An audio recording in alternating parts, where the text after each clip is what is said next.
All right, I've been working on vortex theory. Well, a while ago I was doing this, and I ran into a fellow named Rodney Warren who was doing all kinds of crazy pictures. I mean, just he had all kinds of things, very interesting stuff. And he sent me this particular picture you're seeing here now. And when I saw this, it blew my mind because I had just been working on the theory that if vortex particles, spinning particles, which are electrons, they really cover particle duality. They're particles, they're spinning, so the spinning effect creates a wave, and they're particles. And I mean, there's no other. I mean, it's obvious. Anyway, when I saw this, I realized it fulfilled exactly the things that I was thinking about. However, I had a hard time understanding why he's using a red laser, and now you're getting this brilliant white, you're getting purples and different colors. Now, when I saw these trails like this, these spinning little plates, and these different compactions, this is a bigger round plate, this is a tighter spin, this is a denser depth, this is a shallower depth.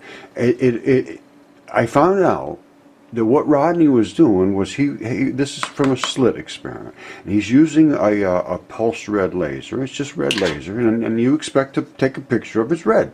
Well, you see what you see. It's not all red. So here's what he was doing. He took two nails and he put them side by side very close to each other for his slit, not realizing what he was really doing was creating a venturi, because the curvature of the two nails forces whatever is hitting the furthest out extent to force its way, to crush its way into that curvature, and it crushes its way through that slot, which happens to be right there.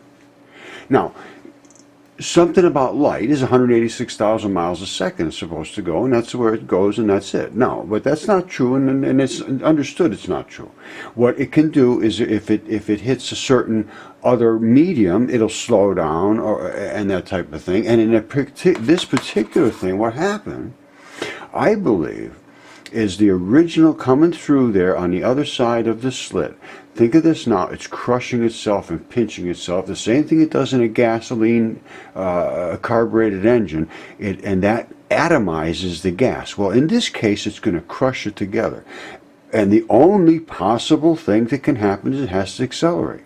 When it accelerates, it goes past the speed of light. When it goes past the speed of light and comes out of that venturi, it comes back into a non-compressed state, and it literally crashes into a different medium, which is the regular atmosphere. And the same effect is seen in Cheryenko radiation in nuclear power plants. Anyway, my point is this particular picture seems to completely show what I believe is the visible observation of vortex particles of light. Now, that brings up a whole nother story. You see this? There's not just one little thing here, one little thing. This is, and literally, this is what everywhere where light is hitting us, it's this kind of radiation. It's everywhere. I mean, it's just, you can see it. It lights things up. It's got to be everywhere. Because what happens is when that light hits something, it radiates back off. And that's what you see is the re-radiated light of these things crashing into surfaces and blowing off more electrons, but in a different area of radiation so that you can see it. Now, I'm going to talk a little more about this, but this is part of the whole theory that I want to discuss. All right, I have a lot of videos relating to this. There's the one we were just looking at. Whoops, where is it? Right down here. Yeah, there's the one we were just looking at, and there's other about crystallization. I have a lot of videos. Now, the other one that goes along with this is this one right here, which is Cheryenko radiation, and that is that's the radiation you get when the light crashes into itself. And then I've got about man. I have a lot of stuff on here, So you can go through the videos. It's my mudfossils.com on YouTube. It's like 175 videos. I mean, there's a lot of stuff that's worthless, but a lot of stuff is very good. There's a lot of things up there that I should take down or just duplicates. I mean, they make sense, and well, I hope they make sense. But they're things that are valid, but they're just duplicates, and some of them are not very well done, most of them, but some of them are all right. Anyway, that's what I got, and the newest ones are the ones that you want to look at. These here are some of the final output of the research that I've done. All right. Anyway, that's that. All right, now here's something that's got to be considered, and I don't think it's being considered that well at all. Now, Rodney is shooting electrons out of his laser. He's not shooting protons. We're not getting any protons out of here. I think anybody would agree with that, and I think that's able to be tested. Now, so what do we got here? A ton of electrons coming. Where are they coming from? They're disassociated. Now, right now, this is not considered truth. This is a theory that I have. It's called vortex particle theory. Now, I say it covers particle duality, and I have a video about that, and it does. It's 100%, and all of the patterns that show up on the slit experiments are exactly what you expect. It really doesn't make any sense to choose what they're talking about, like a wave and a particle. It's not one, it's not the other. It's got to be, it's both. It's a particle vortex which spins, creates, going like this. Swish, swish, swish, swish. You see what it is? Boom, boom, boom, boom, boom. Swish, swish, swish, swish. And it's a particle. Now, if it goes real fast, like that, the frequency is very quick, and the spin is very fast, and the angular momentum makes that particular mass, which is very, very tiny, become more massive because of its spin. And that's just it. That's all there is to it. It's a angular momentum. It's just like you took a bucket of water, spun it around your head. The faster you spin it, you hit somebody. You spin it real slow, you hit somebody with it. It's not too bad. You spin it about 100 miles an hour, you hit it. You just lost a friend. That's the way it works.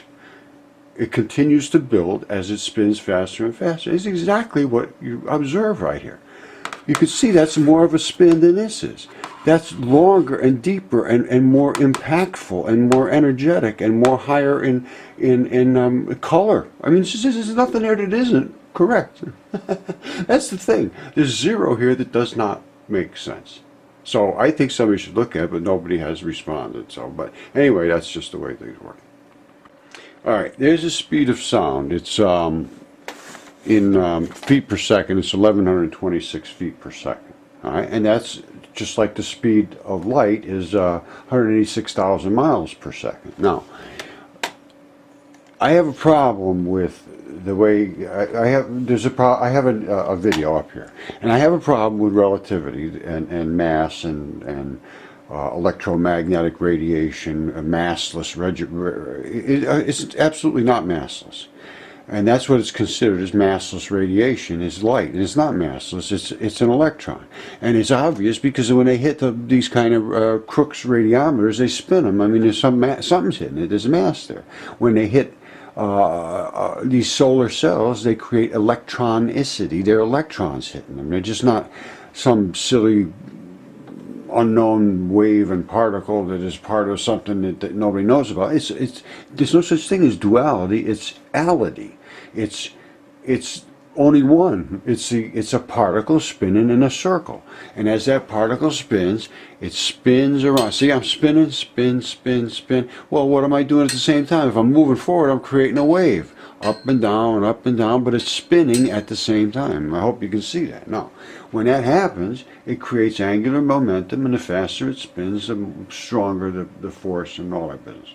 I explained that before, I'm sure. Now, here's my point. We have two speed limits. You don't see anything happening. You hear sound, but it's going at 1300 or 1126 per second. Light, you see light, and you don't really, you just see it. It just all happens, and there's no big lumps of things hitting you or anything, and you see that, and it's going 186,000 miles a second, supposedly. Now, what happens inside of a wire? That is a whole different issue. Inside of a wire, you have a whole set of speed limits. And those speed limits depend on the medium that the electricity is floating through. And those are those disassociated electrons that I'm talking about that float through our universe, disassociated from protons. So we literally are living in a fluid of electrons. And they are accumulating as radiation leaves the sun. They're leaving as electrons. I mean, I'm sure they put out protons and cosmic radiation, all that business, you know, but or whatever the protons are. Let's say they're putting out protons. Primarily, it's electrons. If my theory is right of vortex particles, and it is. There's just virtually no other better theory that can possibly compete with it. So that's what we got. And until it can be proven different, I'm going with that. So that's my story, that's my theory, and I hope you enjoy it.